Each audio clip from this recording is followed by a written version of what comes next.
Okay guys, I thought you might want to see something cool today. This is sort of a sneak peek of some of the work that I did on forest fires using data from NASA and the firms department there, and using Plotly and OpenStreetMaps in Python. And this is really cool. I'd spent a lot of time actually on this project, and I used machine learning, specifically deep learning, to classify hotspots according to various information that was attached to each of the observations by instruments on NASA satellites.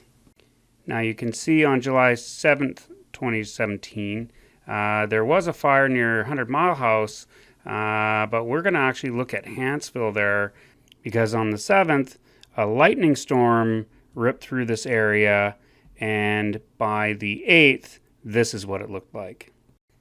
So as you can see, on the 8th, there were all kinds of fire hotspots that popped up that were detected by satellites, and using OpenStreetMaps and Plotly, I was able to plot my hotspots on there that are classified using deep learning. And you can see the fire radiative power, that's the FRP there, and other measures that are on there.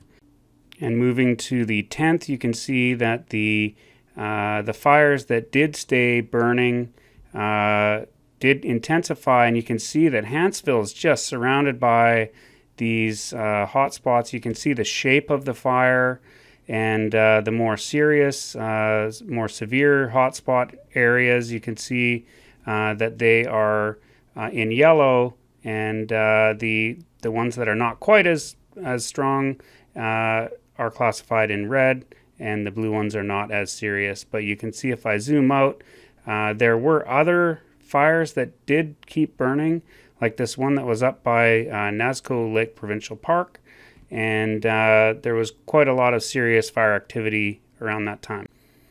And if I rerun my plot for the next day, the 11th, you can see that it pulls up a new browser instance with Plotly, and you can see that the composition of the fire changed a bit by the next day.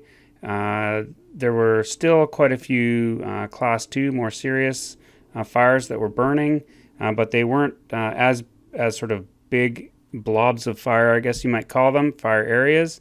And there were definitely many more of the red class 1 fires, hotspots, and those were evident. And if I move to the 12th of July and rerun it, you can see that it tapered off quite a bit. There may have been some cloud or smoke by that time that was blocking sensors on the satellites, and that's very possible. You can see on the 11th there were quite a few more of the class 1 fires, and going to the 12th, you can see that there were some class 1 fires with some quite large FRP. That's the size of the dot, is the fire radiative power, and that was interesting to look at.